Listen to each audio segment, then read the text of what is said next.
안녕하세요. 안녕. 고품격 독서 입문 프리 팟캐스트 부크부크 방송을 시작합니다. 안녕하세요. 오늘은 평소보다 조금은 업된 기분으로 시작하는 아나운서 정지은입니다. 네, 안녕하세요. 저는 평소보다 좀 더 마른 텐션으로 이야기하고 있는 마른 미역 같은 아나운서 장진혁입니다.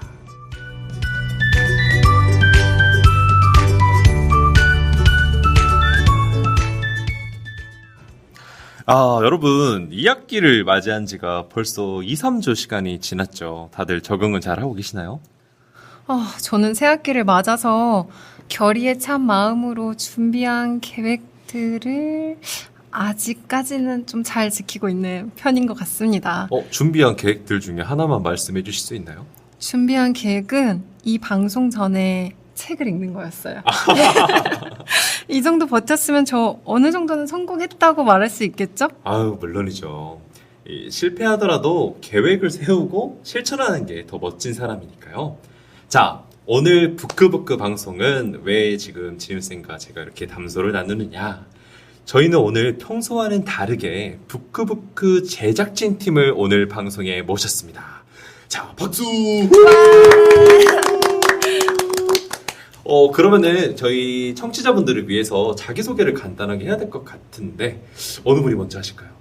제가 먼저 할까요? 네. 먼저 자기소개 부탁드립니다. 네, 저는 부끄부끄 PD를 맡고 있는 김성희라고 합니다. 만나서 반가워요. 반갑습니다.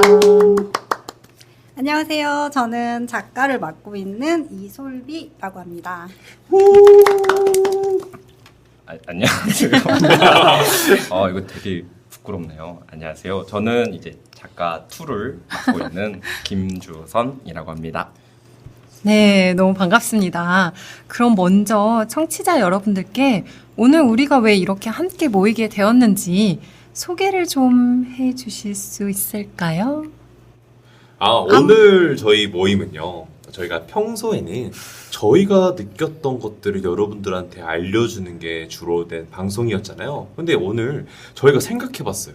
저희 부끄부끄 친구들과 좀 더 재밌게 소통하려면 우리 날 것의 생각, 우리가 한번 자유롭게 토론하는 게 여러분들한테 도움이 되지 않을까라는 생각이 들더라고요. 그래서 오늘은요, 저희 부크부크 제작진들이 한 권의 책을 선정해서 오늘 독서 토론 형식으로 방송을 이끌어 나갈 생각인데요. 혹시 작가님, 책에 대한 간단한 설명을 해주실 수 있으실까요? 네, 저희가 어떤 책을 읽게 될지 책 소개 한번 부탁드릴게요. 네, 오늘 얘기 나눠볼 책은요. 아주 유명한 작품이죠. 조지 오웰의 1984를 읽고 저희가 대화를 나눠보도록 할 겁니다.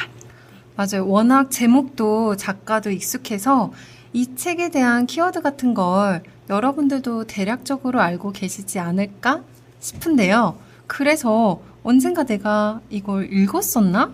하는 생각을 저도 해봤습니다. 그런데 이번에 보니까 제가 이 책을 안 읽었었더라고요. 안 읽었는데 왠지 읽은 것 같은 책 다 한 권쯤 있으시잖아요. 네. 그렇죠. 네, 있죠? 고등학교 때 네. 왜 도서관에 가면은 네. 엄청 크게 1984라고 써져만 있지 저희가 읽지는 않았잖아요. 그래서 말씀하시는 게 맞는 것 같아요. 익숙하지만 읽진 않았던 책? 그런 맞아요. 책이지 않을까. 저에게 이 책이 바로 그런 책이었는데 이 책을 저희가 다루기로 했을 때 다들 어떠셨는지 얘기해 주실 수 있을까요? 요거는 제가 한번 이야기해 보겠습니다. 저도 아까 말씀하신 것처럼 요새는 그런 말을 유행이래요. 아실지 모르겠지만 텍스트 힙이라고. 텍스트 힙이요? 네. 책을 읽는다의 텍스트랑 요새 그 젊은 친구들이 좋아하는 힙하다의 힙.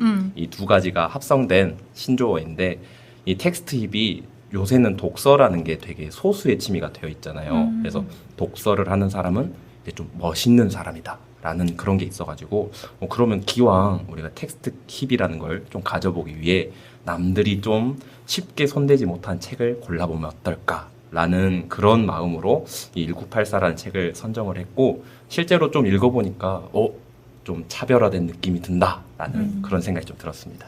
맞아요. 그럼 저희도 그 텍스트 힙을 가지기 위해서 오늘 방송 들으시면서 같이 즐기셨으면 좋겠습니다. 자, 그러면 저희 이제 본격적으로 1984에 대한 이야기를 해볼 건데요. 그럼 지금 듣고 계시는 독자님들은 1984를 안 읽어보실 수도 있고, 낯선 독자님들이 계시기 때문에 간단한 줄거리 요약을 해줬으면 좋겠는데요. 네, 제가 해보겠습니다. 좋습니다. 네, 지금부터는 평소 방송처럼 읽어보겠습니다. 소설 속의 세계는 유라시아, 오세아니아, 동아시아로 나누어져 있습니다. 그리고 이 오세아니아는 끊임없이 유라시아와 전쟁을 하고 있고요. 정말로 전쟁이 일어나고 있는 건지 아니면 전쟁이 일어나고 있다고 이야기만 하는 것인지는 모르겠지만 어쨌든 유라시아는 오세아니아의 적입니다. 변해버린 사회에서는 텔레스크린이라는 것이 있는데요. 이 기계를 통해서 개개인의 모든 말과 행동, 생활을 감시하게 됩니다. 주인공인 윈스턴은 아무리 그래도 개인의 정신까지는 지배를 할 수 없다고 믿는 조금은 충성스럽지 못한 하급 당원이었는데요. 이 사회는 가장 위에서부터 빅브라더, 고급 당원, 하급 당원, 노동자들로 이루어져 있습니다. 여기서 흥미로운 점은 당원들은 텔레스크린을 통해 감시를 당하는데 프롤이라고 불리는 노동자들에게는 텔레스크린이 없습니다. 굳이 감시를 할 필요가 없다는 것인데요. 비밀 경찰들이 가서 루머를 좀 퍼뜨리고 조금의 선동만으로도 곧바로 따라오는 사람들이다라고 생각을 하고 있었기 때문이에요. 이 프롤들이 관심을 가지고 있는 것은 고작해야 노동, 가사, 육아, 그리고 유흥이나 도박 같은 것이었어요. 그래서 당이 필요할 때마다 애국심을 자극해서 동원하기만 하면 되는 그런 존재였던 거죠. 그래서 이 소설 속 사회에서 자유로운 것은 오직 동물과 프롤뿐이었습니다. 이러한 감시 사회에서 반역을 꿈꾸면서 윈스턴이 시작한 일은 몰래 일기를 쓰는 일이었어요. 잊어버리지 않기 위해서 그날의 기억을 적어두는 것이었죠. 이후 윈스턴은 자신과 뜻이 같은 줄리아와 오브라이언을 만나게 되는데요. 외부 당원인 줄리아와는 사랑에 빠져 미래를 즐기게 됩니다. 내부 당원 오브라이언의 권유로 체제 전복을 위한 지하 투쟁 단체인 형제단에 가입해 투쟁을 하고자 했는데요. 얼마 뒤 윈스턴은 밀고자에 의해 사상죄로 잡혀들어가 갖은 고문을 받게 됩니다. 이 책의 결말은 이따가 말씀드릴게요. 저희 지금 줄거리를 한번 쭉 들어봤는데, 그러니까 주인공이 윈스턴인 거죠. 네, 맞아요. 그렇습니다. 그래서 여러분들이 한 번쯤은 들어봤었던 그 빅브라더라는 개념이 등장하는 게 이 책인 것 같은데, 저희 조금 심오한 주제로 넘어가기 전에 혹시 여러분들 읽으셨으니까 책에서 조금 인상 깊었던 부분이나 신기했던 부분들 중에서 혹시 하나씩 말씀해 주실 수 있으실까요? 저는 이거 보면서 생각했던 게, 만약에 내가 정말 윈스턴과 같은 처지, 국가 독재자에 의해서 운영되는 나라의 한 일원이며 나는 어느 계급에 속할까라는 생각을 했던 것 같아요. 저도요. 네, 그래서 저도 그 생각했어요. 저는 제가 읽어보니까 저는 좀 하급 노동자 아니면은 하급 노동자래, 하급 당원이었을 것 같거든요. 저는 저 적당히 막 반항하지도 않고 그냥 시키는 것 좀 잘하는 사람이어가지고 하급 당원이었을 것 같은데, 여러분도 혹시 어떻게 됐을 것 같나요? 각자 계급이. 저는 약간 윈스턴처럼 의문을 가지는 스타일의 사람이긴 하거든요. 근데 요새는 약간 제가 삶에 지쳤는지 조금 프롤에 가까운 삶을 살고 있지 않나, 그냥 본능에만 충실한 삶을 살고 있지 않나, 그런 생각을 해봤어요. 그렇죠. 맥주 먹고 치킨 먹고. 네, 좋습니다. 예, 네. 저는 아마 프로를 부러워하는 내부 당원이었을 것 같아요. 그렇게 되고는 싶지만 선뜻 가기에는 좀 두렵고 그냥 이 수능을 하면서 사는. 그렇죠. 자기가 가진 기득권을 내려놓기 좀 싫은 마음도 있는 네네. 거죠.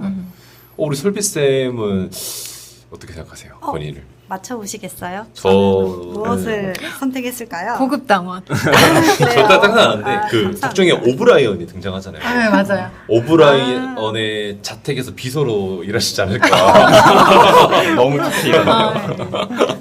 저는 제 생각엔 저도 프롤이 아니었을까. 왜냐면 저도 지금 프롤처럼 먹고 살기가 빠듯하고 주어진 일에만 지금 몰두를 해 있는 상태라서 제 주어진 업무 외의 것을 생각하기에는 너무나 힘든 상황이었던 것 같아요. 그래서 아마 프롤이지 않을까요? 주선쌤은요?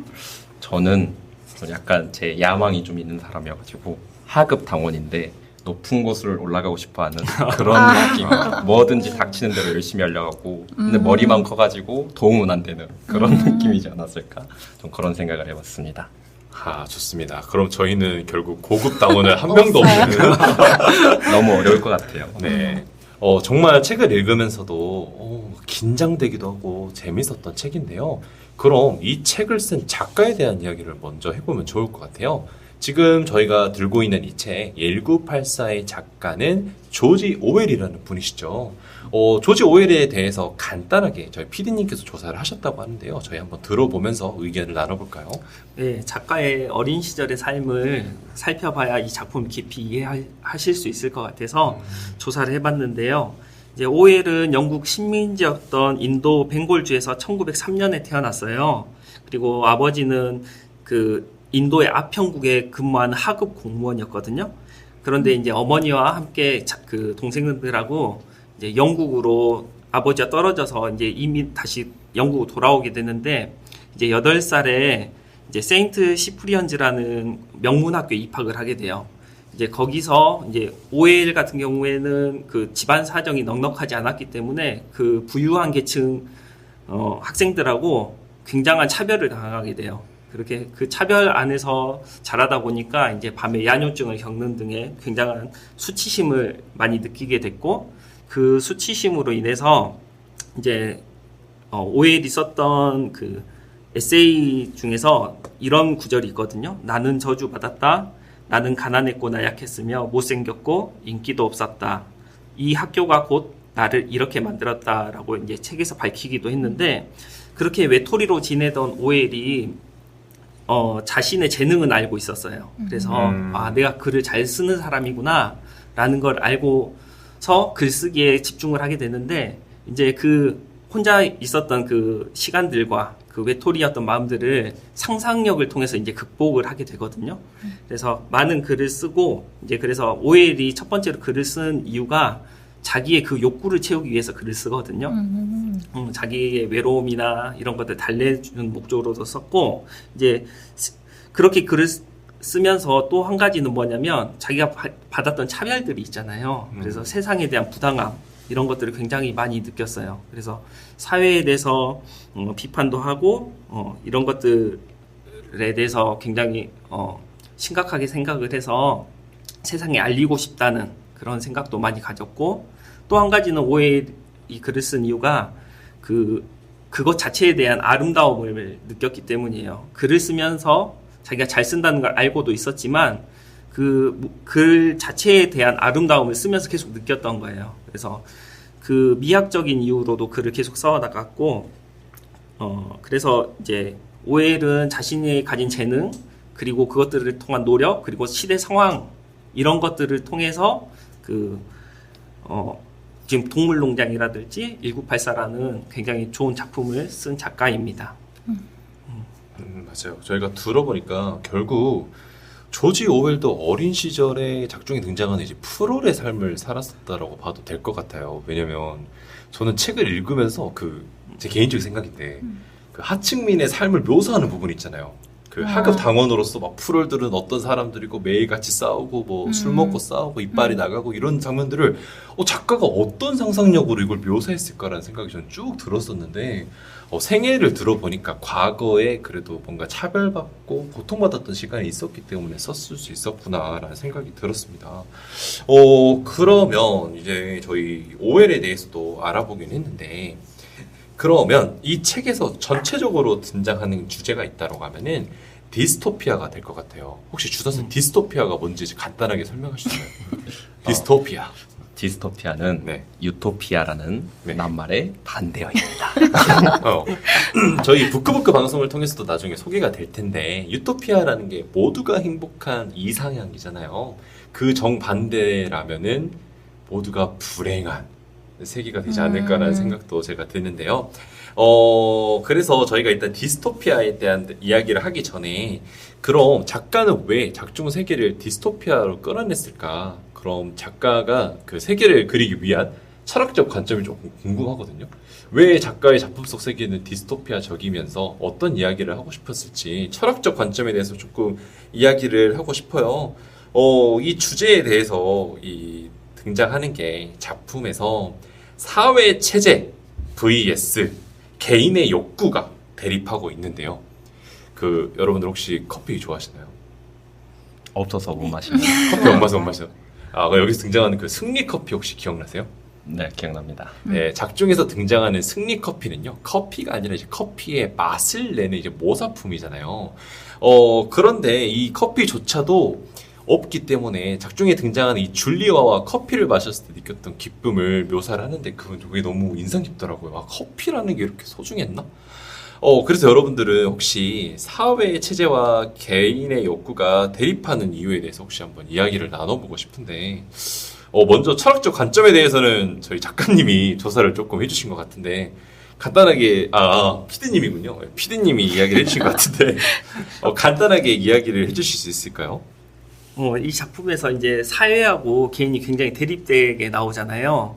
이제 우리가 왜 어느 한쪽의 극단에 자꾸 서게 되는가, 그것에 대해서 한번 궁금함을 가져봤어요. 우리는 왜 그 중간의 지점들이 있잖아요. 분명히 그것들을 추구하는 사람도 있지만 어떤 이념이나 사상이 생기면 자꾸 그 한 극단으로 원래 처음에 나왔던 그 원래의 취지와는 다르게 더 크게 확대 해석하고 아니면 어떤 한 극단으로 끝까지 몰고 가는 현상들이 발생을 하거든요. 그런 현상들은 도대체 왜 일어나는가? 이 작품에서도 전체주의의 극단이잖아요. 그러니까 왜 우리는 개인의 욕구를 이렇게 무시하면서 전체주의의 극단으로 갈 수밖에 없었는지에 대해서 약간은 네. 저만의 생각이에요. 네. 이거는 일반화하시면 안 되고 저만의 생각을 한번 풀어보려고 합니다.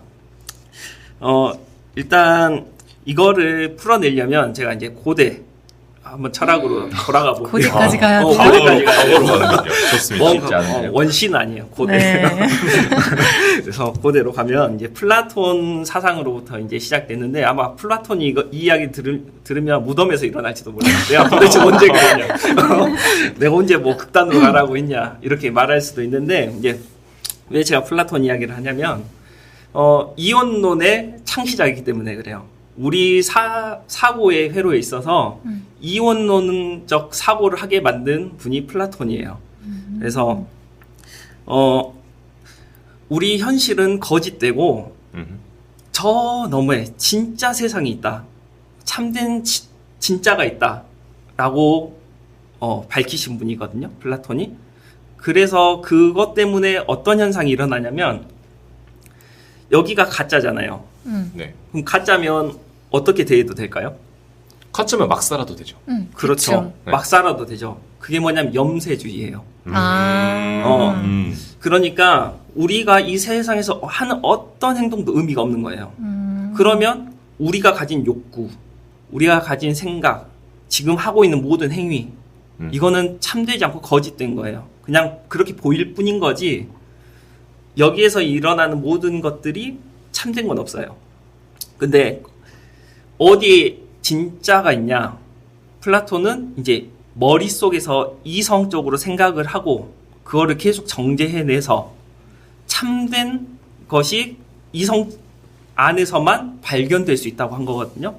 그거를 한 가지 예를 들어보면 제가 원을 한번 그려볼게요. 동그라미를 그리면 손으로 그리면 이거 원이라고 할 수 있어요? 돈가스 모양. 그거 아니죠. 그러죠. 네. 그러면 저희가 원을 그리려면 최대한 원에 가깝게 그리려면 어떻게 그려야 될까요? 컴퍼스? 컴퍼스 생각하시죠? 네. 현실에서 그랬죠. 현실에서 가장 가깝게 그리려면 컴퍼스로 그리면 그래도 가장 가깝지 않을까? 이렇게 생각할 수 있잖아요. 그렇죠. 하지만 플라톤은 그걸 인정할까요? 말씀해 주신 대로라면 인정은 안 할 것 같고 또 약간 머릿속으로 그려봐라 이런 말씀으로 이어갈 것 같은데요. 이거는 가까울 뿐이지 원은 아니에요. 그럼 어떻게 해야지 원이 되는 거예요? 현실에서 원은 없어요. 아, 절대 없는. 존재하지 절대 않는다. 존재하지 않아요. 음. 절대로 존재할 수가 없어요. 왜냐하면 원이라는 게 이제 컴퓨터로 아무리 확대해서 이걸 그려도 확대해서 보면 점과 점을 이는 거잖아요. 픽셀이죠, 픽셀. 예. 그거를 완벽하게 이어지는 원을 그린다는 거는 이 세상에 존재할 수가 없고, 그래서 그거는 어디에만 있냐면 원이라는 존재가 우리의 이성 안에서 머릿속으로만 그려볼 수 있는 존재거든요. 그래서 거기에만 있는 존재이기 때문에 알 듯 모를 듯. 그래요. 네. 과부하가 벌써. 죄송합니다. 그 이유가 좀 되려고 하는 게, 음. 그러면은 결국에 현실 세계에 이데아에 존재하는 건 존재할 수 없다는 뜻이잖아요. 그렇죠. 그래서 현실에는 이데아가 없습니다. 느낀 게 전체주의에서 바라는 것, 그리고 이제 작중에서 묘사됐지만 공산주의 비슷하게 가잖아요. 공산주의가 바라는 이상향은 결국 모두가 잘 살고 잘 먹는 사회이지만 한 번도 역사적으로 실현된 적이 없었잖아요. 그렇죠. 맞아요. 맞아요. 그쪽하고 좀 연결되지 않나라는 생각이 좀 드네요. 지금. 그러니까 이상으로는 그 유토피아가 있죠. 음. 하지만 우리가 현실에 적용하면 할수록 그건 유토피아가 아니라 디스토피아가 되는 현실을 우리가 보고 있잖아요. 그렇죠. 그래서 이 작품이 그 위험성을 사실 알려주고 있는데, 제가 왜 플라톤 이야기를 꺼냈냐면, 여기에서 이제 작동하는 것들이 사실 현실 세계를 굉장히 부정하고 욕구를 부정하면서 어떤 거짓된 진실들을 만들어내거든요. 그러면서 사람들을 통제하고 이성적으로 마비를 시키는데, 이게 어디로 이제 플라톤의 사상이 어떻게 진화가 되냐면 이제 중세 기독교 철학하고 연결이 돼요. 근데 이제 너무 네, 지루한가요? 이제 중세까지 왔어요. 조금만 참으면 돼요. 그래요? 너무 좋은데요? 왜 그러세요? 저희 PD님한테. 표정이 안 좋네. 저 너무 재밌습니다, 지금. 네, 재밌어요. 이제 네. 근대까지 가야 되는데 제가 정근대까지만 하고 갈게요. 많이 양보하셨네요. 그래서 중세 기독교 철학으로 넘어오는데 이제 기독교 철학도 마찬가지예요. 기독교도 사람 자체를 죄인으로 보잖아요. 기본 철학이 이제 그래서 사람은 죄인이고 이제 죽어서 나중에 천국에 갈 수 있다. 이런 철학을 기본으로 깔고 있는데, 그래서 이제 현실에 사는 욕구들을 굉장히 무시한단 말이에요. 극단으로 간 게 이제 로마 카톨릭이 부패하니까 16세기에 종교 개혁이 일어나요. 그때 프로테스탄트라는 무리들이 따로 분리돼서 나오는데, 그 무리들이 어떤 행동을 했냐면 육체적 욕망하고 충동을 매우 사악한 것으로 규정하고 온갖 생활 지침들로 금욕 생활을 강요를 했어요. 그리고 욕망을 억제하기 위해서 힘든 노동을 하라고 장려를 하고 매일 냉수 마찰을 하게 하고 그 다음에 채식을 강조했어요. 그리고 자기의 욕구가 몸 밖으로 나타나려고 하면 이렇게 채찍질을 하면서 좀 다스리기도 하고, 이제 성생활도 오직 아이를 낳기 위해서 허용된다는 규제도 만들었어요. 이거를 책에 거의 비슷한 내용이 있잖아요. 맞아요. 그러네요. 그래서 이들이 바랬던 거는 뭐냐면 자기 육체를 다스림으로써 진짜 세계인 천국에 가는 거잖아요. 기독교인 이 프로테스탄트들은. 네. 그러니까 이 욕구를 억제하면서 진짜 진리가 있는 천국을 바라보는 거죠. 근데 이게 진짜 극단인 거잖아요. 어떻게 그렇죠. 보면 자기의 욕구를 모두 무시하고, 기독교 철학이 다 이렇진 않아요. 그래서 이런 것들을 봤을 때 여기에서 작용하는 게 뭐냐면, 이렇게 이성에 강조점을 두면서 자기 욕구를 이렇게 멀리 하도록 강요를 한다는 거죠. 이 장치가 이원론하고 비슷한 게, 이 개인의 욕구를 무시하면서 사회 체제를 그 신의 대상으로 올리는 거예요. 그래서 그거를 이분법적으로 나누어서 보게 하면서, 이거는 나쁜 거, 그래서 이거는 따르지 말고 이거를 따라야 해 라고 이야기를 하는 거죠. 이것들을 따르게 하는 몇 가지 장치를 쓰는데, 계속 전쟁을 하는 것, 그래서 증오심을 일으키면서 적이 있고 우리 안에 국가는 올바른 것, 우리 국가가 항상 승리해야 돼, 이곳이 옳은 곳이야. 그리고 이제 또 하나는 뭐냐면 그 누구죠? 빅브라더. 그 빅브라더의 존재를 신하고 똑같이 올려놔요. 그래서 빅브라더의 말이 곧 그 신탁과 같아요. 그래서 신이 하는 말과 같게 만들므로써 여기에서 계속 순종하고 따르게 하는 거죠. 그래서 이제 네. 그 다음으로 가도 되나요? 어떡해요? 너무 재밌습니다. 이제 좀 이해가 되는 것 같아요. 조금 이해가 네, 되시나요? 그렇죠. 정근대로 가면 더 이해가 될 것 같은데요. 그래요? 좀더 이제 최근 조금 거잖아요. 더 최근 거예요. 최신의 것들을 들려드릴게요. 이제 정근대로 넘어가면서 이제 합리론하고 경험론이 나와요. 이제 경험론은 어디에서 유래되냐면 영국의 베이컨이 경험론자의 대표적인 거고요. 이제 합리론은 데카르트 이렇게 나누어지는데 이제 경험론 같은 경우에는 이제 우리가 무언가를 실증적으로 경험함으로써 이것들을 알게 된다는 인식론인데 이 작품에서는 이 경험론을 철저히 배격해요.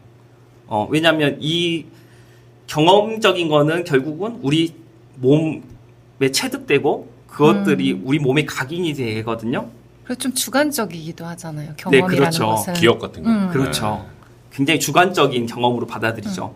근데 합리론은 이성으로 우리가 무언가를 인식하다 보니까 무엇을 조정하기가 쉽냐면 이 권력자들이 이성의 사고를 오염시키면, 그러니까 잘못되게 작동시키면 우리가 이걸 조정할 수 있다는 거예요.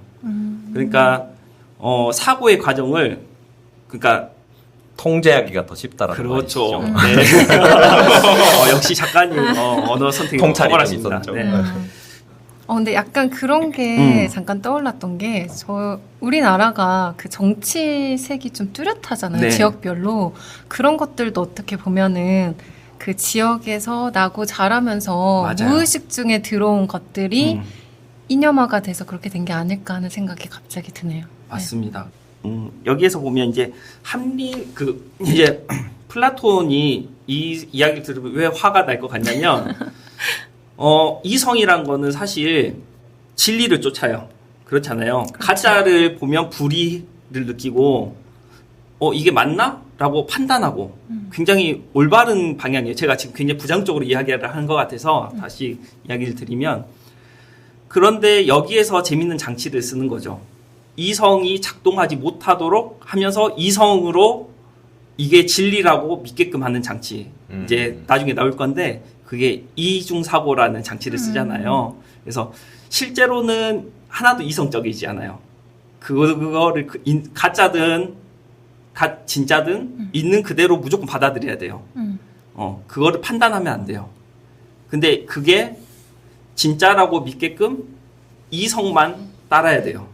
우리가 어떤 것들, 우리의 욕구나 이런 것들로 경험한 것들로 의문을 가져서도 안 되고, 받아들였던 그 지식으로 그것들로 세상만 바라봐야 되거든요. 그러니까 결국은 우리는 거짓된 이성으로 거짓된 세상을 바라보니까 이 세상이 올바르다라고 생각할 수밖에 없죠. 그 안에 내부 사람들은. 우리는 밖에서 그걸 바라보기 때문에 이건 디스토피아야. 그리고 굉장히 불안정하고 불안하고 불합리한 사회야라고 말하지만, 그 안에 있는 사람들은 그 체제를 계속 원하기 때문에, 특히 여기 안에 있는 2%의 내부 당원들, 그 사람들은 이 체제가 유지되기를 원하는 사람들이잖아요. 그래서 이런 장치들을 통해서 이 체제가 계속 유지되기를 바라면서 이 사람들을 세뇌시키는 장치로 이런 이분법적인 사고를 계속 사용하고 있다 하는 부분에서 참 재밌게 봤고, 결국은 이제 윈스턴도 이 시스템의 일부가 되잖아요. 그러니까 빅브라더는 없잖아요, 여기에서. 그쵸. 없는 빅브라더를 만들고, 그 다음에 이 시스템을 유지하기 위해서 2%의 내부 당원들은 권력자고, 그 밑에 하위 당원, 그 외부 당원들은 이 시스템을 유지시키는 어떤 세뇌된 일꾼 같은 거라는 생각이 들었어요. 그래서 참 이런 부분에서 재밌게 봤고, 이것들로 다 설명할 수는 없지만 이런 관점에서 볼 수도 있지 않나 하고 이야기해봤어요. 네. 저는 아까 그 세뇌 이야기 하시니까 네. 이 책 속에서 그 자기 부모까지 고발하는 맞아요. 아이들이 나오잖아요. 맞아요. 그 아이들은 나고 자랄 때부터 계속 그런 교육을 받았기 때문에 너무나 그게 잘못된 건데도 맞다고 믿고 자라서 그 부분이 전 좀 무서웠었거든요. 그게 떠올랐어요. 그리고 보시면 그 네. 아이들이 고발을 했을 때 부모도 그거를 되게 당연하다고 맞아요, 우리 아이 맞아요. 잘했다라고 생각하잖아요. 분명 자기가 잘못을 하긴 했지만 그 사회에서 음. 저라면 이제 아이가 제 아기가 저를 고발하면 일단 너무 서운할 것 같은데 그 순간에서도 본인도 지배됐던 사람이니까 그래도 내가 잘못된 걸 잡아줬구나라고 아이를 오히려 칭찬하잖아요. 맞아요. 그 부분이 참 그 오염된 이성이 참 무섭게 다가오지 않았나 싶어요. 그래서 이야기를 쭉 들어봤지만 결국 이원론적인 이야기든 무엇이 됐든 그 권력자의 목적에 의해서 그렇죠? 우리 같은 이제 저희도 어떻게 보면은 외부 당원이니까 어떻게 보면 외부 당원이니까 벗어날 수 없는 시스템의 일부인 것 같은데요.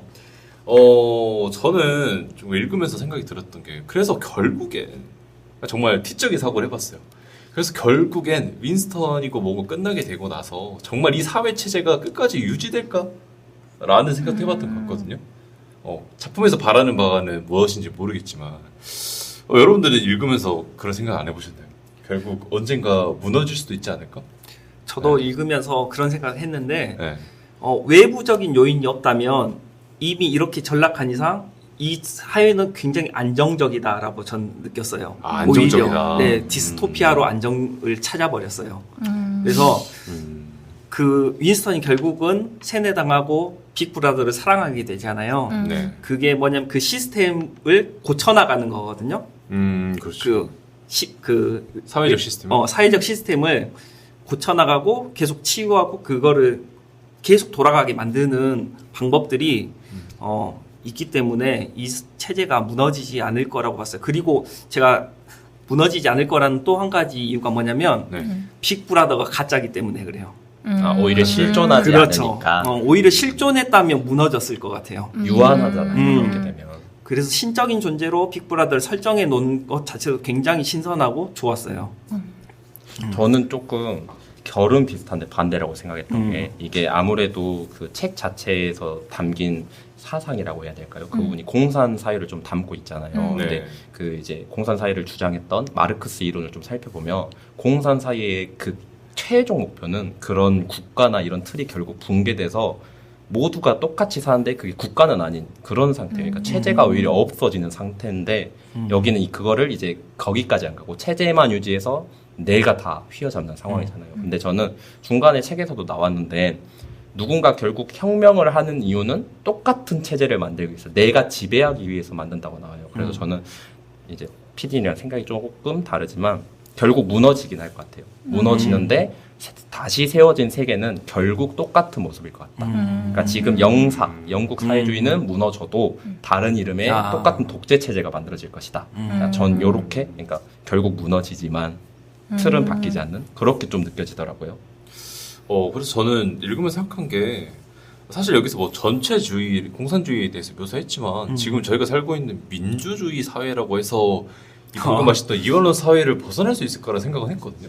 맞아요. 그러니까 사실 저희가 살고 있는 것도 저희가 크게 바꾸진 못하고 세상 자체를 권력자들이 나라를 이끌어가는 것은 다르지 않다 보니까 저는 사회 정치학적으로도 많이 궁금해지더라고요. 과연 저희를 다른 정치학적 관점에서 봤다면 이 디스토피아를 피할 수 있었을까? 라는 생각도 들었던 것 같은데 제가 알기로는 솔비쌤께서 사회정치학적으로 혹시 조금 간단한 자료를 준비해 보셨다고 하는데 혹시 설명 준비가 되셨을까요? 네. 저는 정치적으로 한번 배경을 조사를 해봤는데요. 일단 저희가 1984 하면은 떠오르는 키워드가 있죠. 디스토피아, 감시사회, 빅브라더 이렇게 생각할 수가 있는데 그러면 이 키워드가 왜 나왔을까? 제가 한번 생각을 해봤어요. 그리고 조사를 해봤는데 이것은 바로 조지 오웰이 스페인 내전에 참전을 했기 때문에 이 전쟁을 경험하면서 수많은 경험으로 인해서 영향을 받았기 때문이라고 해요. 그래서 스페인 내전에 대해서 저는 이제 알지 못했는데 이번 기회를 통해서 한번 열심히 연구를 해보았습니다. 그러면 제가 조금 질문을 드리면서 설명을 해보도록 할게요. 스페인 내전이 혹시 몇 년 동안 이루어졌을지 추측이 가능하신가요? 정답! 몇 년 동안? 3년. 오, 잘 알고 계시네요. 맞아요. 3년이에요? 네, 3년 바로 동안. 맞춰요. 잘 알고 계신가요? 혹시 세계사에 관심이 많으신지 평소 저 지식이. 사실 대본을 읽었습니다. 반칙 아니에요. 네. 저도 사실은 세계사를 공부하지 않아가지고 고등학교 시절에 그래서 세계사에 대한 배경 지식이 좀 없었는데 스페인 내전이요 1936년부터 1939년까지 3년 동안 이루어진 내전이고요. 스페인에서 이루어진 전쟁이고요. 73만 명의 사람들이 죽어나갔다고 해요. 와. 네, 너무나 많은 사람들이 죽어나갔고요. 가장 큰 특징은요, 좌파와 우파로 이렇게 나눠져서 분열이 됐다는 건데요. 그러면 여러분들 좌파 알고 계시죠? 좌파는 어떤 쪽이 좌파일까요? 저희가 익히 알고 있는 언어로 표현하면은 이제 진보적이고 복지에 치중하는 맞습니다. 예, 그런 쪽이 이제 좌파죠. 맞습니다. 오늘날도 그렇죠. 진보 쪽이 좌파고, 우파는 그러면 보수 쪽이겠죠. 네. 스페인 내전 때도요, 좌파는 토지 개혁을 목적으로 하는, 이거고요. 사회 네. 말이 꼬이네요. 네. 그리고 주로 노동자 계급이 주로 이루고 있죠. 반대 세력은 그러면 어떻게 될까요? 우파는? 이미 기득권? 네, 맞습니다. 기득권이고요. 그리고 예전에 스페인이 왕정 체제였잖아요. 그런데 이제 공화정 체제로 되면서 1936년에 총선을 거쳐서 공화 진영이 되게 돼요. 그때 당선된 대통령이 누굴까요? 대본 빨리 빨리 찾아보세요. 거기 것 없을 수도 같은데. 있어요. 네, 네, 정답은요. 아사냐 대통령이 당선이 되고요. 처음 들어봤어요. 네, 저도 이번에 처음 너무 들었습니다. 네.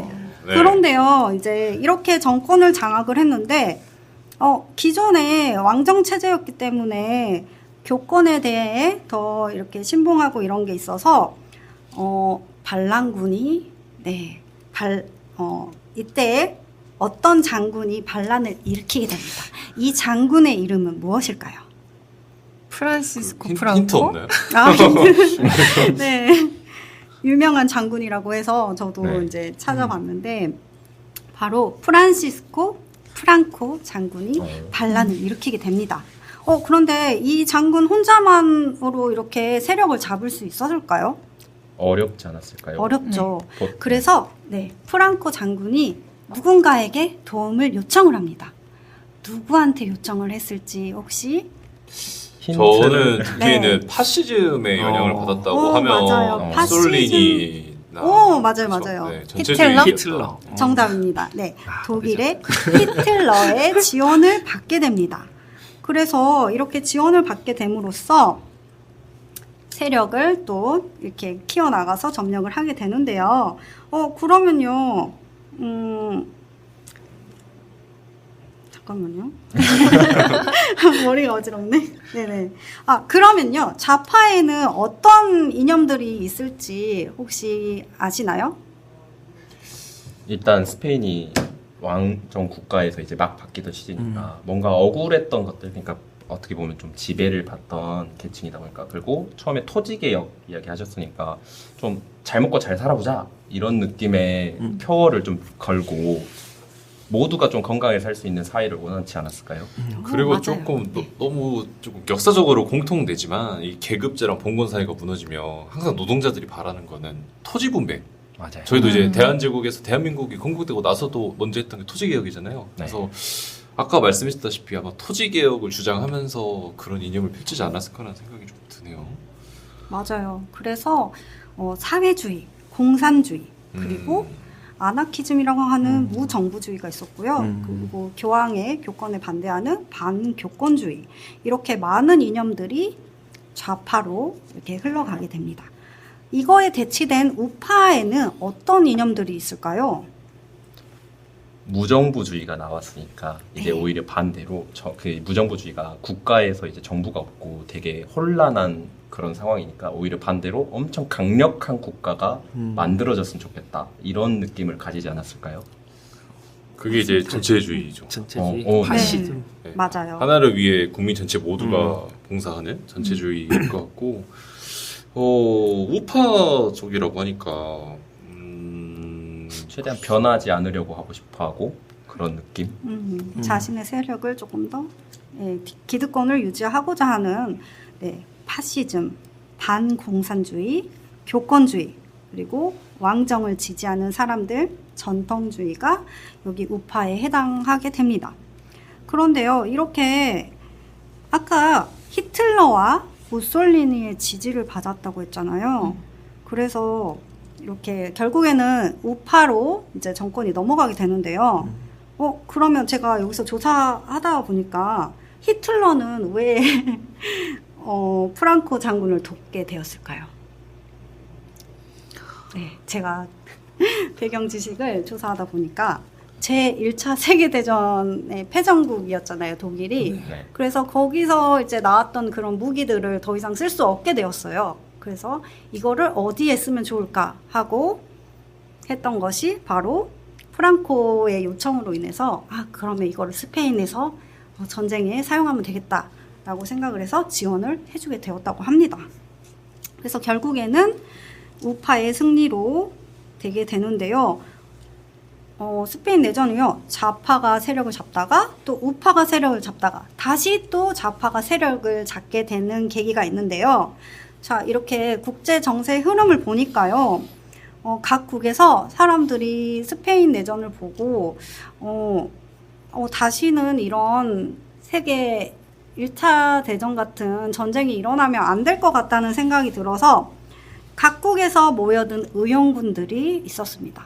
자, 이 단체를 국제여단이라고 하는데요.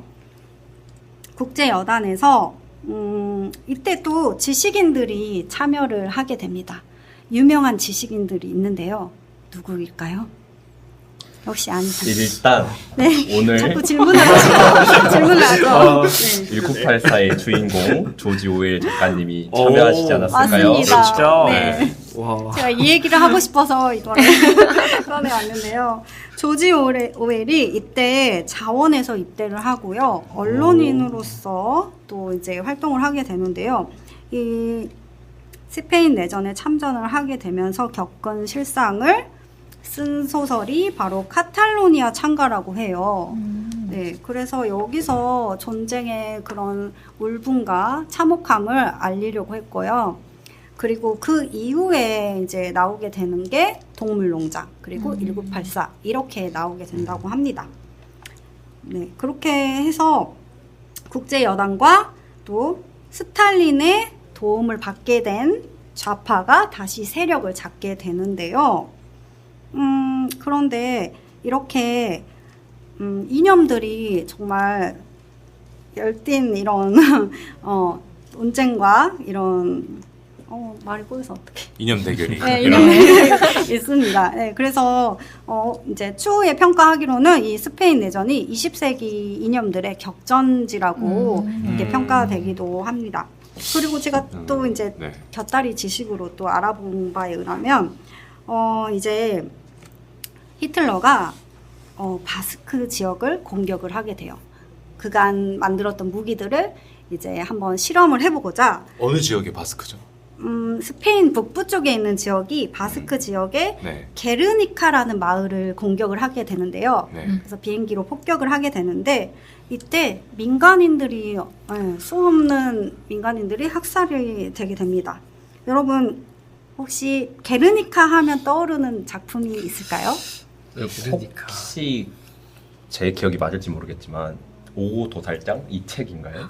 그래요? 아니겠어요. 제가 잘 모르겠어요. 저도 너무 오래돼가지고. 네, 저는 이제 피카소 그림에 조금 관심이 있었었는데 그때 제가 예전에 알던 때는 이거에 대해 관심이 없었는데 지금 스페인 내전을 조사하면서 게르니카 마을에 이제 이렇게 민간인 학살을 하고 폭격을 당하는 걸 보고 그걸 보고 나서 피카소가 게르니카라는 그림을 그렸다고 해요. 그래서 게르니카 그림을 보면 그런 민간인들의 학살 장면이 흑백으로 그려져 있거든요. 혹시 네, 혹시 그 군인들이 맨편에 서가지고 총칼로 그 학살하는 그 그림 말씀하시는 거예요? 유명하지만 제가 맞아요. 이름은 네. 모르잖아요. 아. 네. 아, 그 그림이 거기랑 관련이 있었구나. 네, 그래서 이거를 조사하면서 곁다리 지식으로 이것도 알게 돼서 너무나 저는 좋았고요. 아, 그리고 또 국제여단에 참여했던 지식인이 조지 오웰 말고도 또 있습니다. 자, 힌트를. 자, 이 작가는요. 네. 누구를 위하여 종을 울리나라는 작품을 쓴 작가입니다. 초성으로 힌트 주시죠. 책 히- 제목밖에 모르겠어요. 초성으로 힌트 주시죠. 히읗, 미음, 이응. 해밍웨이. 오, 정답입니다. 아. 네, 굉장히 유명한 작가죠. 네.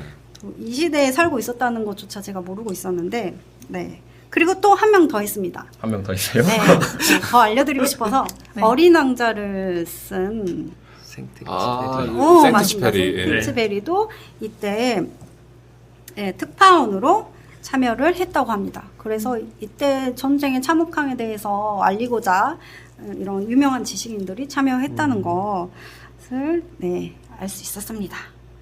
네, 혹시 또 궁금한 점이 있으실까요?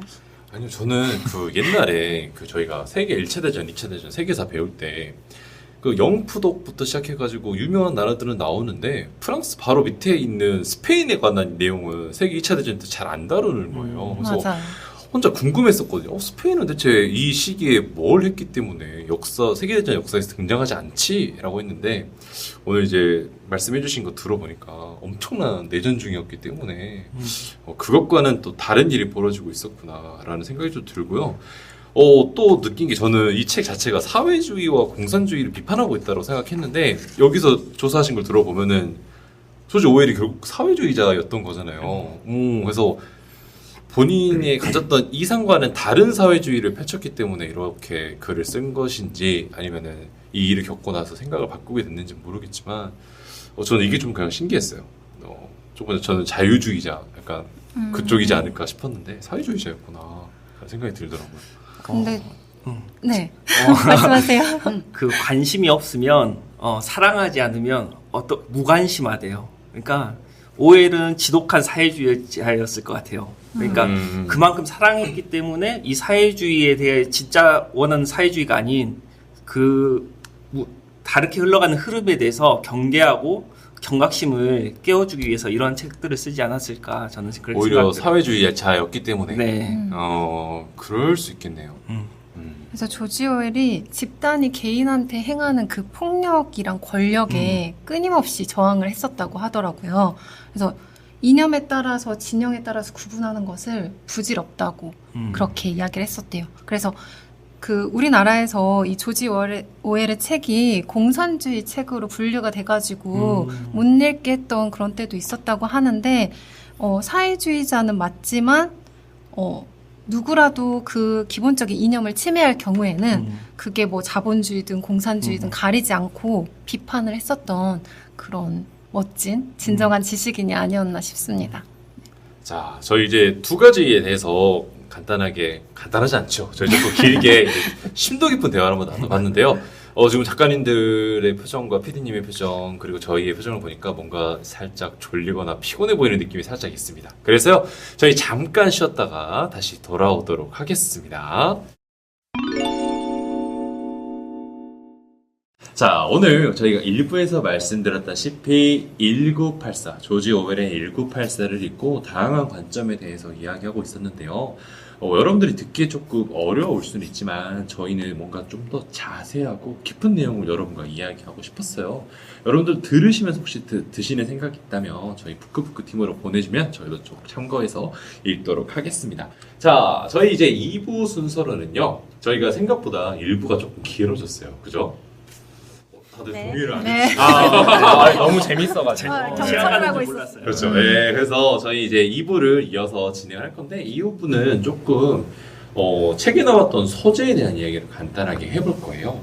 자, 빅 브라더가 이제 사회를 통치하면서 이제 각자들의 이제 개개인이죠. 개개인의 사고와 신념을 통제하기 위해 사용하는 방법 중에 하나로 신어가 등장을 하잖아요.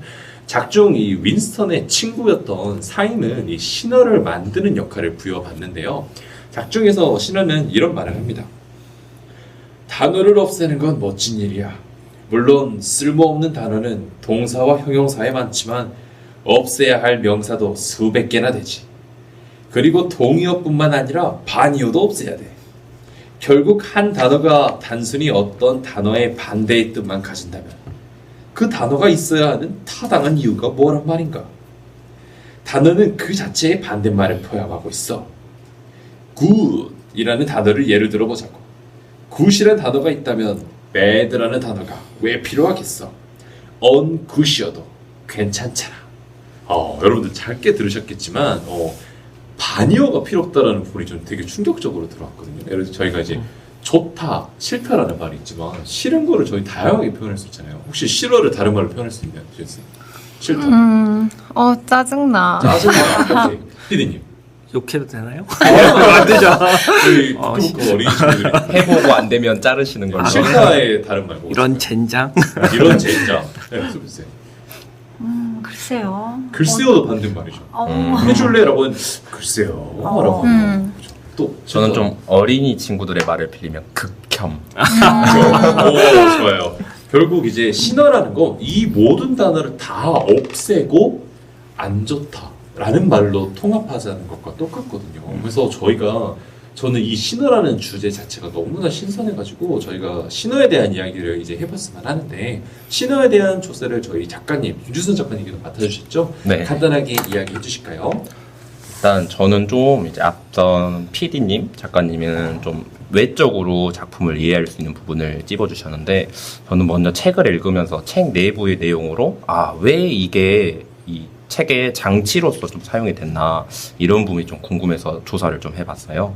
먼저 신어 그리고 그에 관련된 이중사고 전 이 두 부분을 좀 이야기해 볼 건데 일단 청취자분들께서는 또 아직 익숙치 않기 때문에 신어를 간단하게 설명을 해보자면 아까 진혁쌤이 말씀해 주신 것처럼 신어는 기존의 언어와는 좀 다른 방식으로 언어를 줄여가는 이 언어 체계인데요. 보통 이제 말을 배우고 언어가 이제 생성이 되면 표현하기 위해서 더 많은 낱말들을 만들어야 해요. 예를 들어 그 사회에는 의자라는 게 없었다면 의자라는 게 먼저 생기고 난 뒤 바퀴가 달린 의자는 뭐 이제 바퀴 달린 의자 또 비슷한 이렇게 기본 의자라는 걸 바탕으로 늘려가는 게 보통의 언어 파생 방식이라면 신어 새로 만들어진 언어는 오히려 이거를 역행하는 방법이에요. 하나의 낱말만 놔두고 나머지 주변에 있는 가지들 유의어들을 좀 가지치는 방법으로 만드는 건데 아까 나온 굿과 마찬가지로 책 속 예시에서 제 기억으로는 프리라는 말로 나오거든요. 이제 프리라는 게 영어인데 한국어로 이제 바꿔보면 자유롭다 또는 공짜다 이런 말을 좀 포함하는 말이잖아요. 근데 이제 신어의 입장에서는 이건 되게 불편한 방법이에요. 왜냐하면 하나의 낱말이 딱 깔끔하게 하나만을 콕 집어야 이게 표현하는데 좀 더 편한데 이 프리가 여러 개의 의미를 담고 있기 때문에 이 말을 이제 없애버립니다. 프리라는 말을 최대한 공짜라는 말만 쓸 수 있게 자유롭다라는 의미를 담지 못하게 언어를 좀 줄이는 게 이게 신어라고 표현이 됐고 이제 이중 사고는 이제 앞선 PD님께서 그 이성과 좀 관련 있던 부분이랑 맞물려 있는데 이중 사고는 이제 좀 설명해 보겠습니다. 하나의 진실을 알고 있다면 이거를 이제 조작을 하는 사회잖아요. 그래서 거짓된 것을 내가 이거를 다시 내 기억 속에 박아 넣어야 사람들한테 조작을 할 수 있는 건데 이 거짓된 거를 말하는 순간에도 나는 이것을 거짓이라고 생각하지 않고 진실됐다. 그리고 내가 이걸 속였다라는 그 생각까지도 없애서 마치 나는 거짓말도 하고 있는 게 아니라 거짓을 말하면서 난 이건 진실이야 라고 말하는 걸 이중사고라고 해요. 말이 진짜 어려워서 저도 이걸 해석하는데 되게 오래 걸렸는데 그래서 좀 어려운 말을 써보자면 이율배반적이라는 말이 있거든요. 이게 두 개가 양립할 수 없는 그러니까 예를 들어 참과 거짓은 양립할 수 없잖아요. 참이면서 거짓일 수는 없는데 그거를 가능하게 만드는 게 이 이중사고 생각법이에요.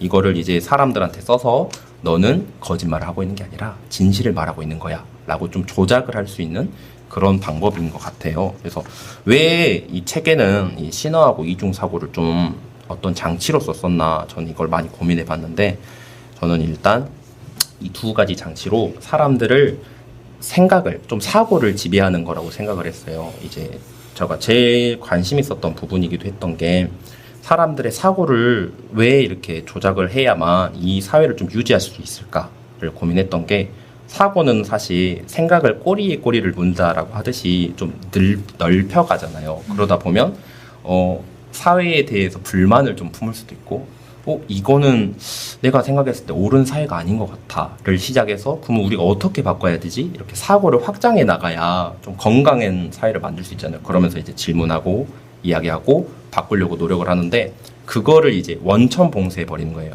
생각을 막아서 언어를 막아서 해가지고 이제 당연한 것 우리 사회는 당연하고 변화하면 안 돼. 그러니까 나는 이 체제에 순응하는 거야. 이거를 좀 생각하게 되더라고요. 그래서 이제 제가 이거랑 관련해서 조사한 거는 이제 신어가 언어잖아요. 언어에 관련돼서 언어 상대주의라는 개념을 하나 좀 가져와 봤어요.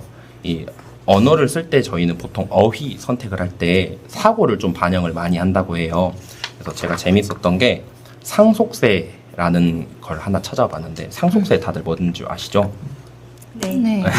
재산을 물려줄 이제 때 위쪽에서 네. 재산이 생기게 되면 이제 물려주게 되잖아요. 근데 보통 생각해 보면 이 상속세 한글로는 이게 상속세라고 구정이 되는데 영어로 해석을 하면 두 개로 영어로 번역을 할 수 있다고 해요. 먼저 이스테이트 텍스 그리고 데스 텍스 이렇게 두 개로 되는데 이 두 개로 해석되는 이유가 우리 사고랑 좀 관련이 있더라고요. 먼저 이 둘 다 번역체에는 이 뉘앙스 차이가 있는데 전자 이스테이트는 상속세를 조금 찬성하는 사람들이 사용하는 말이고 반대 데스 텍스는 좀 반대하는 쪽이 많이를 생각을 한대요.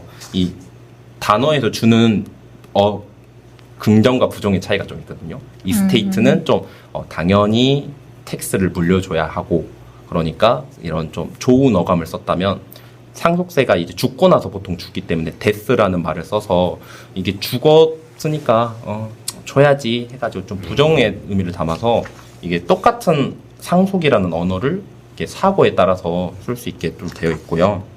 이렇게 되면 좀 더 쉽게 설명을 해보자면 제일 많이 쓰는 비유가 물 한 잔을 떠놓고 사람들한테 시켜보잖아요. 물이 얼마만큼 있어? 라고 물어보면 누구는 물이 반만큼밖에 없네? 라고 말하는 부정적인 사람이 있는가 반면 물이 반이나 있네? 라고 좀 긍정적으로 말할 수 있는 거잖아요.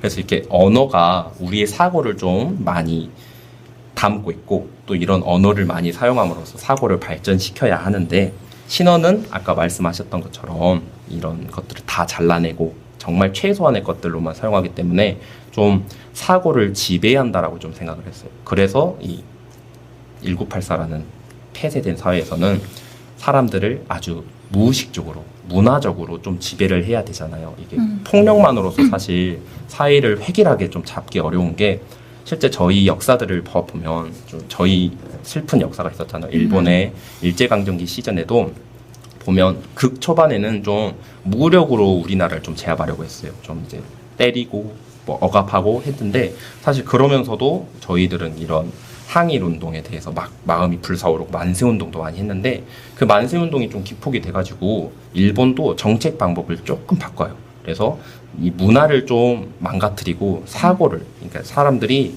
이런 해방할 수 있는 그런 사고를 막을 수 있게 문화를 많이 망가뜨립니다. 언어를 일단 한글을 못 쓰게 일본어를 네. 좀 강요하고 이름도 창씨 개명을 시키잖아요.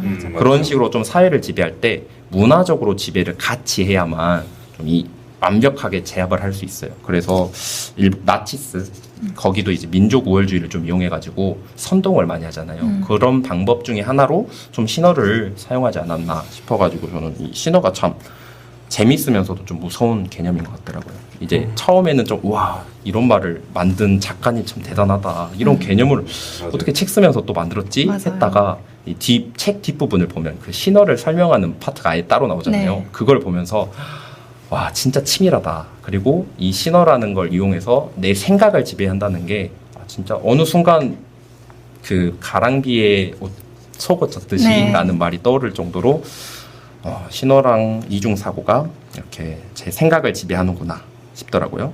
그리고 그럼 이제 이중사고 이게 사실 저도 하면서 좀 어려웠는데 이중사고는 쉽게 생각해보면 좀 선동, 날조 이런 낱말이랑 좀 저는 연관이 됐다고 생각했던 게 결국 거짓말을 시키는 거잖아요. 그 이성적인 사람이 봤을 때는 거짓말을 시킴으로써 이 사람들한테 전파할 때는 당연히 진실인 것처럼 이 전파는 결국 그게 좀 당에서 원하는 게 과거를 되게 역사를 자주 바꾸잖아요. 윈스턴이 그런 일을 하기도 했고, 그래서 그런 과거를 지배하는 과정을 이중사고라는 아예 개념으로 만들어서 사람들한테 가르치잖아요. 그리고 끝부분에 고문하면서도 2 더하기 2는 얼마인가? 라고 물어보게 하는데 저희는 보통 진실은 얼마라고 알고 있죠? 4라고 알고 있는데, 그래서 이제 물어보잖아요. 정답은 얼마야 하는데 원하는 답이 나오지 않으니 고문을 엄청 세게 하면서 맞아요.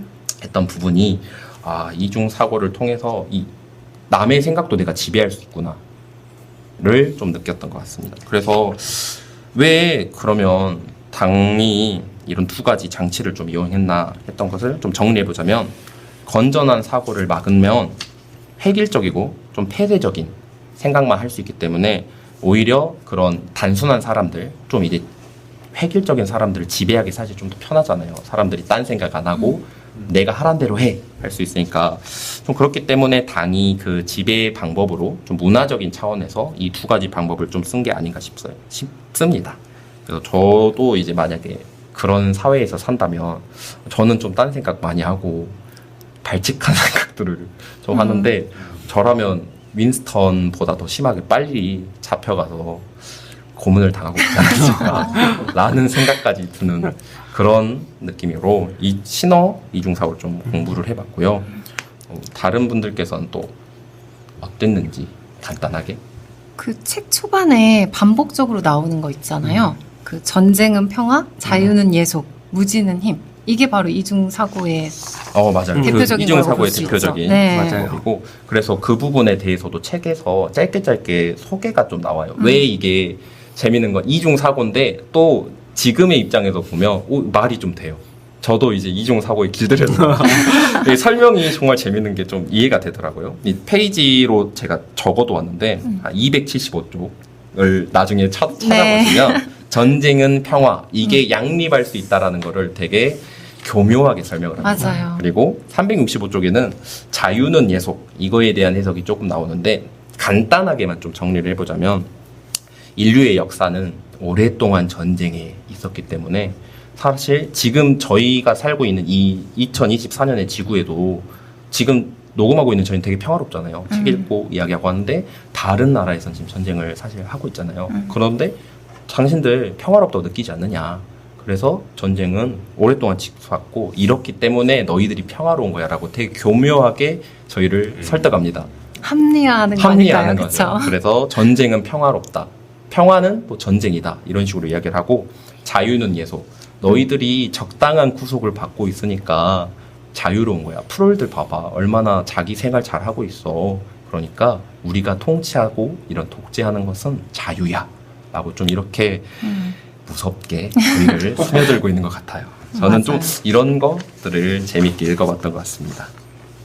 저는 그 문구에서 세뇌라는 게 진짜 무섭다는 거를 또 한 번 느꼈었거든요. 그러니까 너무 우리 상식하고는 정반대되는 말을 하고 있어가지고 처음엔 뭔 소리를 하는 거지? 이렇게 생각을 했는데 이게 우리가 지금까지 정말 잘못됐다, 옳지 않다 이렇게 여겨왔던 것도 나를 제외한 모든 사람들이 그게 옳다라고 끊임없이 나에게 이야기를 한다면 내가 그냥 정신적으로 이상한 사람이 되거나 아니면 어느 순간 나도 스며들어서 내가 잘못 알고 있는 건가? 라고 해서 그 사람들한테 빠져들게 될 수도 있겠다. 이런 생각을 해봤었어요. 네. 그리고 저도 신화 부분을 읽으면서 이 말이 떠올랐는데, 내 언어의 한계는 내 세계의 한계다라고 말하는 분이 있어요. 혹시 누군지 아시나요? 봤는데 한 5, 6글자? 독일 철학자입니다. 독일 철학자 비트겐슈타인이라는 독일 이제 언어 철학자인데, 6글자. 그러니까 이제 언어로 표현할 수 없는 게 자기 사고의 한계가 되는 거죠. 그래서 이제 이 작품에서도 나오는데, 세계와 단절시키는 이유가, 세계를 자기 사고와 세계를 확장시키려면 다른 세상과 만나야 돼요. 나와 다른 사람들, 나와 다른 생각을 하는 사람들, 이거를 만나야 되는데, 이제 결국은 다 통일이라는 생각을 하니까 똑같은 사고를 할 수밖에 없는 체제가 되는 거죠. 그래서 이 신화라는 게 굉장히 무섭게 다가왔죠. 맞아요.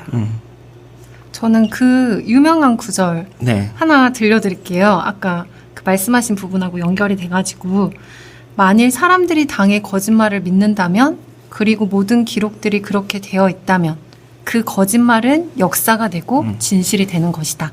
과거를 지배하는 자는 미래를 지배한다. 이게 되게 기억이 남았거든요. 그러니까 저도 지금 아이들에게 역사를 가르치고 있는데 역사라는 게 그 기록이나 유물이나 유적 이런 객관적으로 정리된 사실로서 남겨진 것처럼 보이지만 사실은 그게 승리한 사람들의 기록이라고 또 말하잖아요. 그래서 어쩌면 다분히 주관적으로 해석될 수도 있는 부분이잖아요. 그래서 저도 아이들한테 수업을 할 때 역사적 사실에 대해서 아이들이 좀 더 사고를 확장해서 다양한 관점에서 좀 접할 수 있게 이런 수업을 해야겠다. 이런 생각을 들게 하는 구절이었습니다. 역시 선생님. 그렇죠? 네, 그러면 저처럼 이렇게 책 읽으시면서 좀 기억에 남는 구절이나 명대사라고 하긴 좀 그렇지만 그런 부분들이 있으셨는지 이야기해 주시면 어떨까요? 이런 건 빨리 해야 돼요. 다른 사람 제가 하기 전에. 하겠습니다. 네. 저는 이게 나름 주제를 좀 관통하는 부분이어서 미리 말씀드리자면 맨 마지막쯤 이제 결국 윈스턴이 하는 말이 빅브라더를 사랑했다라고 좀 과거형으로 나오잖아요. 맞아요. 저는 요것도 참 작가가 고심 끝에 썼다라고 느꼈던 게 그냥 사상을 이제 통제하고 곧 이제 치료한다라고 하잖아요.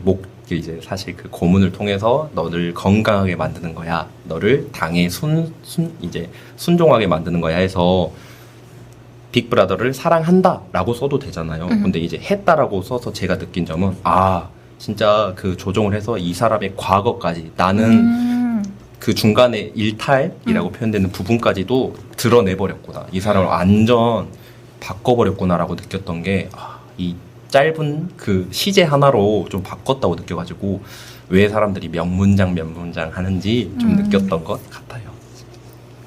네, 저 시제까지는 생각 못 했었는데 그렇게 말씀해 주시니까 또 그럴 수도 있겠다라는 생각이 드네요. 이렇게 서로 다른 생각을 해야 저희가 사고가 확장이 맞아요. 되는데 그렇죠?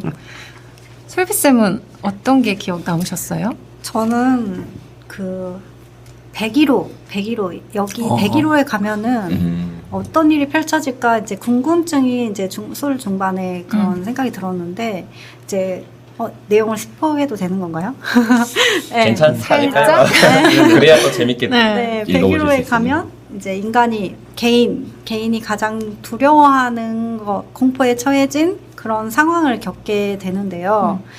과연 나라면은 사랑하는 사람을 배신하고 이렇게 불어라 하면 불 수 있는지 배신할 수 있는지 그거에 대해서도 한번 생각해 보게 되고 또 이 책을 읽으면 또 일제 강점기가 항상 떠오르더라고요. 맞아요. 그래서 그때 당시 고문을 받았던 사람들 독립운동가를 포함해서 그렇게 모진 고문을 견디고 그렇게 했던 분들도 너무 대단한 것 같다는 또 의식의 흐름에 따라 그런 생각이 들었습니다. 네.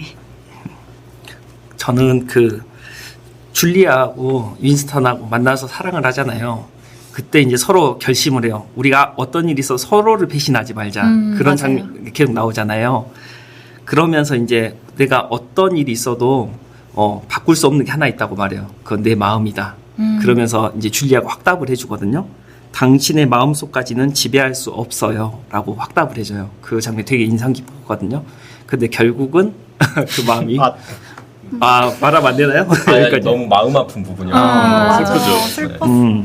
그래서 근데 그런 것까지도 바꿔버리겠다라고 하는 그 오브라이언의 네. 마음이 들어간 게 아닌가 싶어요. 왜냐면 그 계속 조금 사상이 주입돼서 바뀌는 맞아요. 것 같아도 그 여자만은 건드리지 않고 지켜주려고 계속 했었는데 맞아. 이것까지 바꿔야지 이 사람은 확실히 바꾼 거다라고 생각해서 집요하게 계속 건드린 게 아닌가 싶기도 하더라고요. 저도 그 부분에 굉장히 소름이 돋았는데 이제 인정을 하잖아요. 그래도 너는 거짓말하고 있어. 왜 네 속은 바뀌지 않았어? 라고 하면서 네 속이 바뀔 때까지 난 계속 너를 괴롭힐 거야. 맞아요.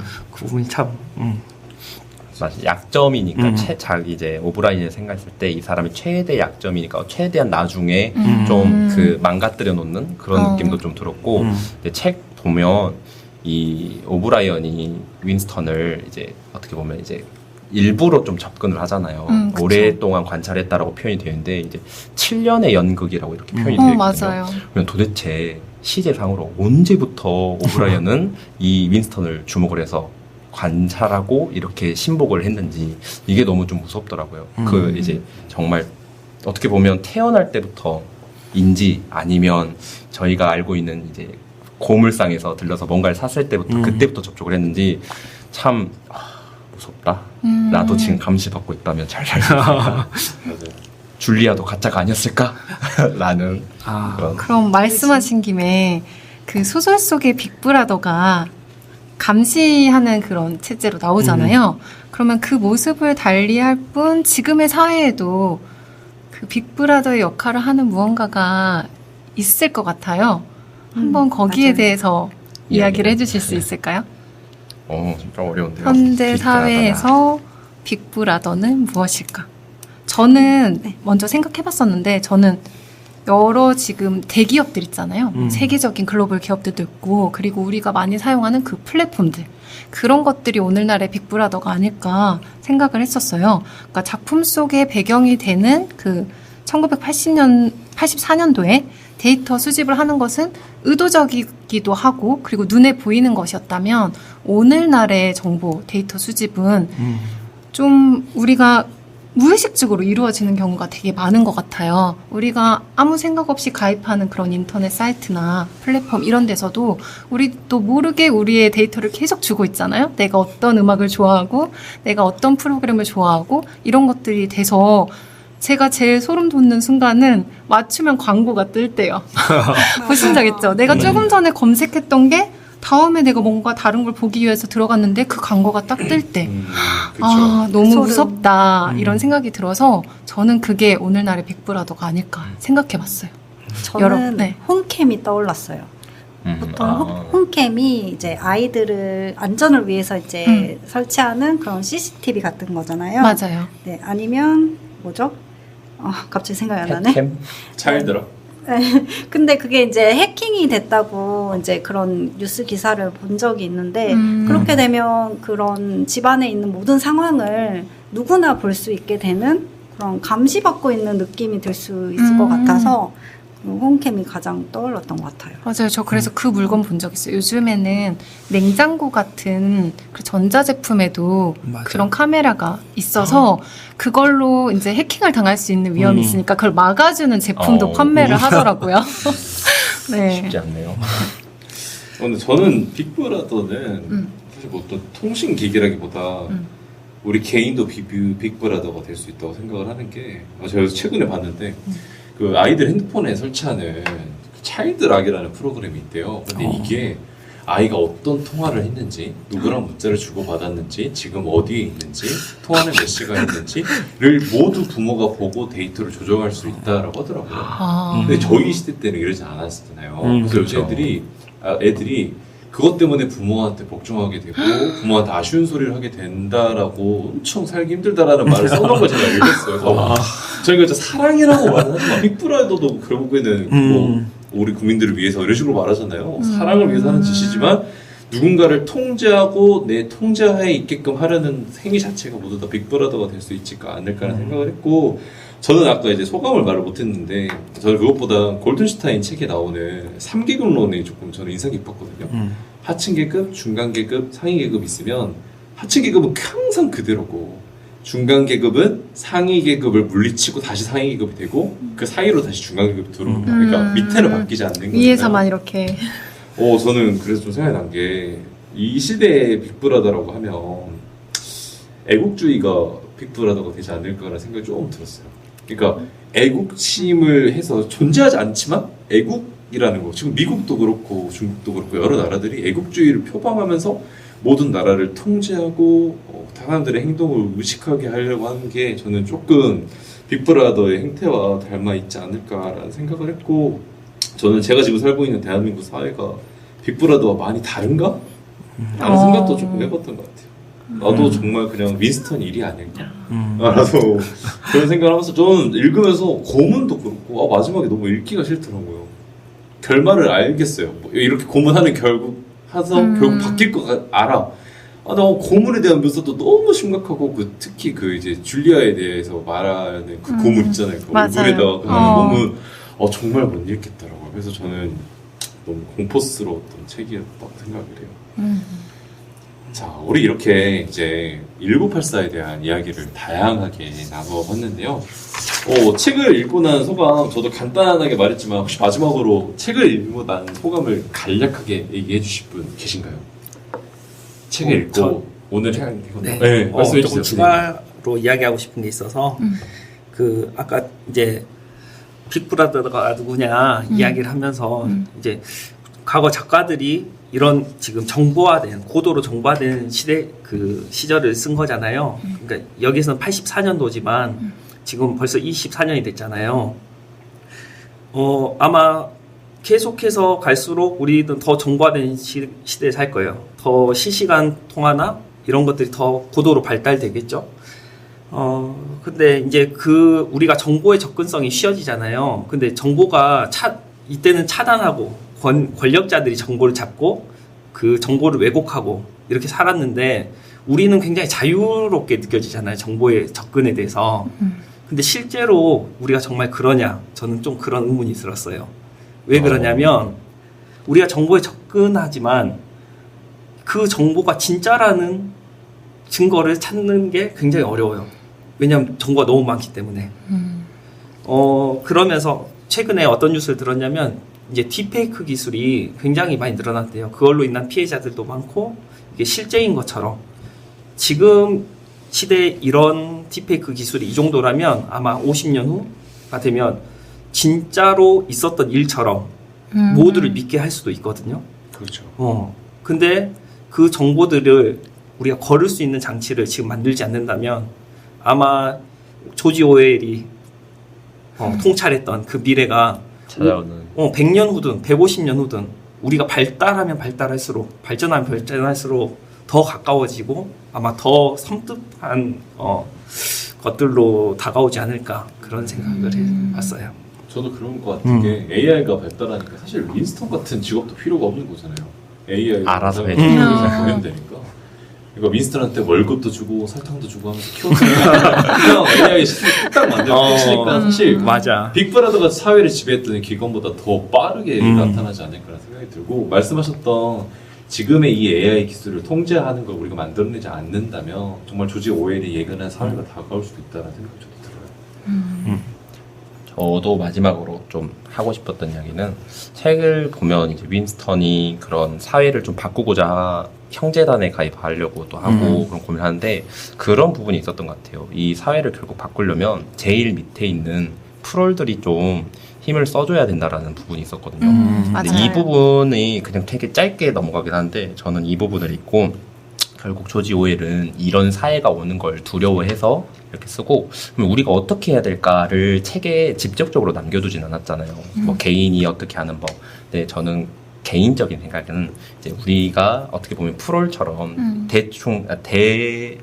국민들이잖아요. 일반 국민들이 좀 그거에 대한 자각을 해서 그 경계를 해야 된다고 좀 생각을 해요. 이런 사회가 올 수밖에 없는 구조라면 그럼 그렇게 되지 않게 우리 개인부터도 좀 이런 의식을 좀 챙기고 그런 부분이 돼야만 이런 좀 참상이 생기지 않을까. 왜냐하면 사실 저희가 세상을 지배하는 입장은 아니잖아요. 그분들이 어떻게 하는지 모르니까 그러면 내 개인, 책을 읽은 개인은 이런 사회에서 어떻게 하면 좋을까에 대해 프롤처럼 이제 그거에 대해 의식을 좀 가지면 뭉치면 힘이 진짜 세다고 해요. 왜냐하면 사실 머리수가 진짜 많기 때문에 프롤들이 그런 것처럼 저희들도 책을 읽은 개인이 만약 이런 사회가 두렵다면 그런 거에 대비한 의식을 좀 갖고 있으면 좀 도움이 되지 않을까라는 게 제 이 책의 마지막 소감입니다. 솔비쌤은 어땠어요? 저는 이제 저를 좀 돌아보게 됐는데요. 저는 이제 과거에 좀 예스걸이었어요. 이게 누군가, 이거 좀 해줘? 이거 좀 할까? 하면은, 그래 하고 무조건 예를 대답하곤 했는데, 지금은 이제 좀 경험이 좀 쌓이고 이제 하다 보니까 아닌 건 아니라고 말할 수 있는, 거절할 수 있는 그런 조금 능력? 그런 게 좀 필요하지 않을까. 저도 그 내면에서 방골 기질이 조금 스물스물씩 올라오더라고요. 그래서 미스터 기질이야. 사회가 이렇게 만들었어. 네, 그래서 저를 이제 흑화시키지 않았나 네. 그런 생각을 한번 해봅니다. 네. 네, 그럼 이 타이밍에 자연스럽게 한번 마무리를 해볼까요? 저희가 오늘은 처음으로 진혁쌤이랑 저 둘이 아닌 부끄부끄를 함께 만드는 제작진 분과 이야기를 나눠봤어요. 각자가 가지고 있는 생각이 비슷하면서도 또 서로 다른 부분들이 있어가지고 좋았던 것 같습니다. 그쵸, 진혁쌤? 아, 물론이죠. 저희 작가님들이랑 PD님도 오늘 했던 이런 팟캐스트 활동 어떠셨어요? 재밌으셨나요? 정말 재밌었어요. 근데 너무 떨렸어요. 그래서 작가님들은? 너무 긴장이 됐지만 너무 네. 뿌듯하네요. 이렇게 잘 마무리를 한 것 같아서. 네. 저는 이제 나름 준비한다고 이제 대본을 저희가 쓰잖아요. 근데 쓰면서 사실 걱정을 진짜 많이 했어요. 평소에 이제 많은 걸 하던 걸 내려놓고 이제 어떻게 보면 서로의 그 믿음에 의해서 진행하는 거 사실 저 완전 제이라 가지고 엄청 긴장을 하고 준비도 내가 할 말을 잘 할 수 있을까? 하나 떠는 거 아니야? 절면 어떡하지? 이런 고민도 많이 했는데 또 막상 얼굴 보고 또 이야기하고 하니까 처음에 좀 긴장했다가 또 자연스럽게 이야기 주고받으니까 이게 방송이었나 싶을 정도로 그냥 좀 들으면서 끄덕끄덕 그냥 내가 팟캐스트 들어놨나? 이런 느낌으로 방송을 해서 너무 재밌었던 것 같아요. 맞아요. 우리 부끄부끄는 함께 만들어 가는 거니까 앞으로도 자주 이런 기회를 만들어 주셨으면 좋겠습니다. 네, 저희가 24년 절반을 넘어 열심히 달려왔죠. 벌써 반이나. 열정 만땅으로 저희는 남은 길을 달려갈 생각을 하니까요. 가슴이 두근두근 거립니다. 저희 이제 9월에 새로운 주제, 작가님들 무엇이었죠? 이제 9월 새로운 주제. 9월에 새로 다룰 주제는 과학 또는 이제 좀 SF처럼 이제 미래 사회에 어떤 변화가 있을지 그런 류의 장르를 좀 다뤄서 우리 청취자분들께 좀 소개해주고 싶습니다. 좋습니다. 9월 새로운 주제 SF는요. 다음 주에도 계속되니까요. 채널을 고정해주세요. 삐리삐리삐삐 인간 시대의 끝이 도래했다. 채널 고정! 오늘은 각자 본인 소개를 하면서 마치면 어떨까요? 늘 좋습니다. 저희가 있던 멘트인데, 네. 그러면 저희부터 하나요? 네, 그렇습니다. 그러면 연장자 순으로 PD님부터 작가부터. 작가부터요? 지금까지. 네, 그럼 지금까지 작가 그러면은 진짜 여기 읽어야 돼요. 그것도 할까요? 네. 좋습니다. 그럼 원래대로 한번 해보겠습니다. 준비되셨죠? 네. 부끄부끄는 언제나 여러분의 사연을 기다립니다. 우리 방송은 매주 월요일 팟빵과 유튜브, 전남교육통 홈페이지에 업로드됩니다. 팟빵의 부끄부끄, 유튜브의 전남교육 now. 구독, 좋아요 부탁드릴게요.